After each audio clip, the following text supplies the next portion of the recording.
Ja, schön, dass ihr wieder eingeschaltet habt beim YouTube-Kanal der V8 Lounge. Ich war in der letzten Folge mit dem Roberto und seiner neuen Corvette, die er in den USA ersteigert hat, das erste Mal beim TÜV vorstellig gewesen. Und zwar sind wir hier auf der Prüfstelle und das Auto wird genau unter die Lupe genommen. Hier sehen wir die C3 auf dem Bremsenprüfstand. Da laufen die Räder hier auf einer solchen Bremsenrolle, die dann auch die Werte und die Abbremsung der einzelnen Räder anzeigt. Da wird links und rechts verglichen und die Werte müssen zum einen eine bestimmte Höhe haben und auch links und rechts nicht zu unterschiedlich sein. Hier das Ganze geht dann auf der Hinterachse weiter. Da wird auch geschaut, ob die Betriebsbremse hinten links und hinten rechts gleichmäßig erfolgt und genügend Kraft eben auch auf der Bremse wirkt. Und im Anschluss daran wird die Handbremse getestet, die aber leider hier bei der C3 nicht ausreichend war. Dann ging es weiter bei der AU, der Abgasuntersuchung. Das sieht man jetzt hier, das wird am PC gemacht und Roberto ist hier vorne noch am Einstellen. Du kontrollierst mal gerade noch den Scheinwerfer. Genau. Ja.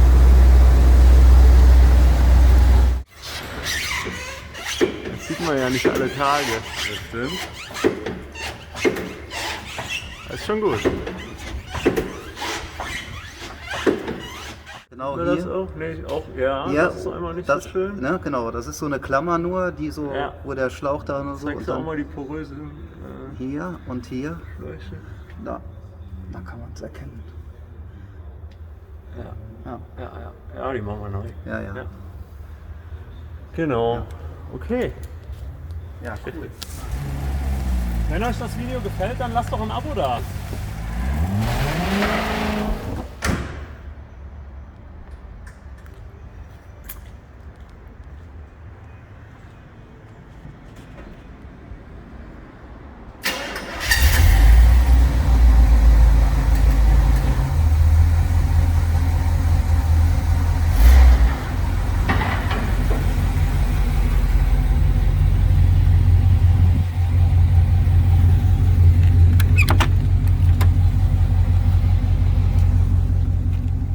So, okay, Roberto.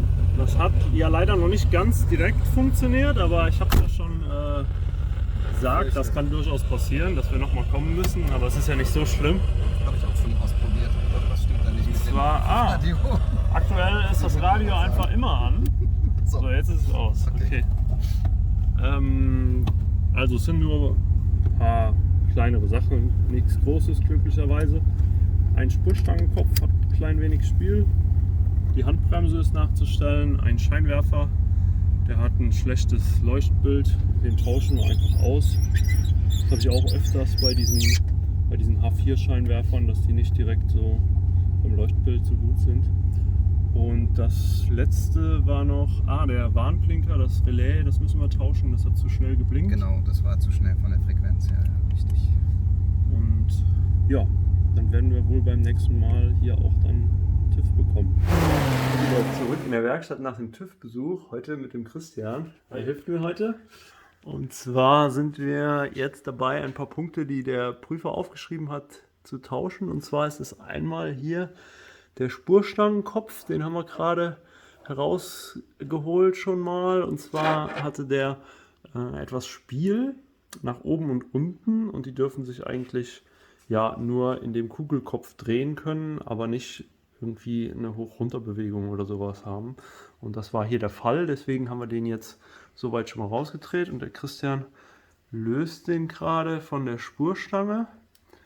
Und ich kann dir mal gerade zeigen, wir haben diesen Spurstangenkopf mit Hilfe hier einer solchen Trenngabel vom Achsschenkel hier gelöst. Und ja, jetzt kommt er raus. Da sollte man sich allerdings auch merken, wie weit der drin ist und 14. wie weit der wieder rausgedreht werden muss. Das waren jetzt 15 Umdrehungen. Das zählt man am besten mit. Und dann kann man hier sieht man die neuen Spurstangenköpfe, das dann wieder ähnlich weit reindrehen. Dann hat man zumindest schon mal eine Grundstellung. Hier über diesen Schmiernippel werden die abgeschmiert. Und das werden wir jetzt als erstes mal machen. Zeigt das vielleicht gerade nochmal, bei diesen Spurstangenköpfen muss man auch darauf achten, die gibt es in verschiedenen Richtungen vom Gewinde. was ja auch logisch ist. Also hier diese beiden Gewinde, die zeigen jetzt beide in dieselbe Richtung, also so rum. Es gibt aber genauso auch Spurstangenköpfe, da geht das Gewinde jetzt in diese Richtung. Und den darf man jetzt zum Beispiel hier nicht verwenden. Ist ja auch logisch, weil wenn man das Ganze jetzt ins Auto einbaut und die Spurstange drehen will, dann soll sich die Stange ja auch nach außen bewegen oder nach innen bewegen. Deswegen muss ein Kopf das Gewinde in die eine Richtung haben, der andere Kopf das Gewinde in die andere Richtung. So, der neue Spurstangenkopf ist jetzt hier drauf. Der Splint ist auch gesichert und dementsprechend können wir jetzt zum nächsten Punkt gehen. Und zwar ist das die Servoschläuche. Die will ich noch tauschen. Hier hatte auch der Prüfer bemängelt. Und zwar, so sehen die eigentlich noch ganz okay aus der Ferne. Allerdings, was ein bisschen blöd gemacht ist, hier ist diese Klammer, die Halteklammer, die schneidet in den einen Schlauch rein, wie man hier sieht. Und es ist auch so, wenn man die jetzt drückt, die Schläuche, dann sieht man eindeutig, dass die schon ziemlich fertig sind. Sowohl der Druckschlauch, das ist der Druckschlauch hier an der Servopumpe, als auch der Rücklaufschlauch hier. Hier sieht man auch. Dementsprechend machen wir die neu. Ist auch kein Problem. Und zwar gehen die von der Servopumpe hier, das ist die Pumpe, die wird vom Keilriemen angetrieben, gehen die zum Power Steering Control Valve. Und zwar versorgen die hier die Servolenkung bzw. das Kontrollventil mit Öldruck. So, ich und der Christian werden das jetzt wechseln. Ich gehe mal gerade ins Lager. Dann schauen wir mal, was wir hier im Lager haben. Hier ist nämlich mein Servolenkungsbehälter, wo ich alle Teile habe, die so für die Servolenkung notwendig sind. Und da holen wir uns jetzt mal die entsprechenden Schläuche raus. So, als nächstes schauen wir uns auch nochmal die Handbremsbeläge hier an, weil die Handbremswerte haben nämlich leider nicht so gut ausgesehen auf der Bremsenprüfstand. Deswegen holen wir mal die Scheibe hier runter. Die haben wir gerade gelöst und ja, zum einen, was man hier sieht, ist zum einen noch die originalen Nieten, die Reste davon. Die wurden aufgebohrt. Zum anderen sieht man hier die Handbremsbeläge. Da ist ein bisschen Feuchtigkeit auch drin, beziehungsweise also die Beläge sehen auf jeden Fall nicht gut aus. Die werde ich auf jeden Fall erneuern. Es macht keinen Sinn, mit denen weiterzufahren und das jetzt zu versuchen. Dementsprechend werden die jetzt getauscht und dann sollte das auch von den Werten passen. So, ich bin jetzt hier dabei, die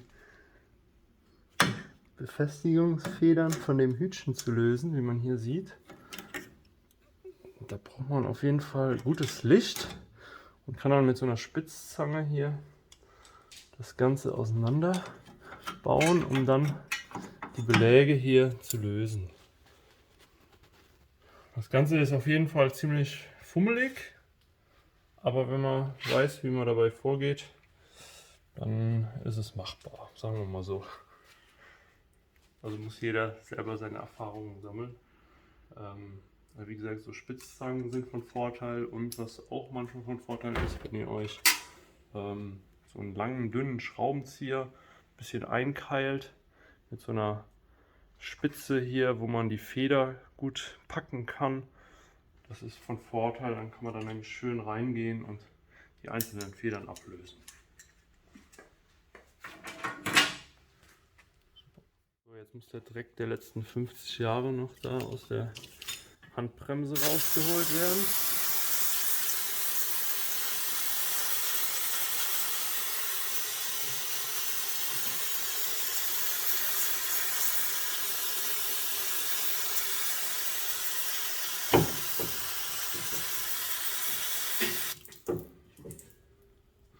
Hier sieht man diese Stifte.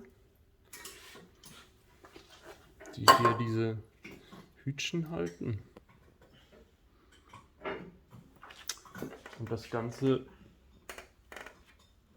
sollte man jetzt auf jeden Fall ersetzen. Einmal durch Edelstahlteile, die nicht mehr wegrosten. Also hier diese Edelstahlfedern.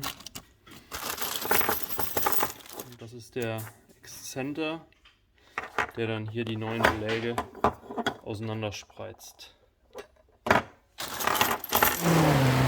Ja, auf der anderen Seite sieht es sehr ähnlich aus. Haben wir noch ein paar Überbleibsel gefunden. Das spricht eigentlich auch immer dafür, dass ja, diese Bremsanlagen dann auch längere Zeit gestanden haben. Wenn man hier noch so versteinerte Überreste findet. Mal wieder beim TÜV hier. Und zwar musste noch die Handbremse neu justiert werden, beziehungsweise neue Handbremsbeläge. Und ein neues Handbremsseil musste auch eingebaut werden. Ja, ob die Corvette TÜV bekommt oder nicht, das seht ihr im nächsten Teil. Ich schneide hier in der Zeit schon für euch weiter an der nächsten Folge und würde mich freuen, wenn ihr wieder einschaltet und den Kanal abonniert. Ob die Corvette dann TÜV hat, das seht ihr nächste Woche. Und bis dahin sage ich Tschüss aus der V8 Lounge. Ciao.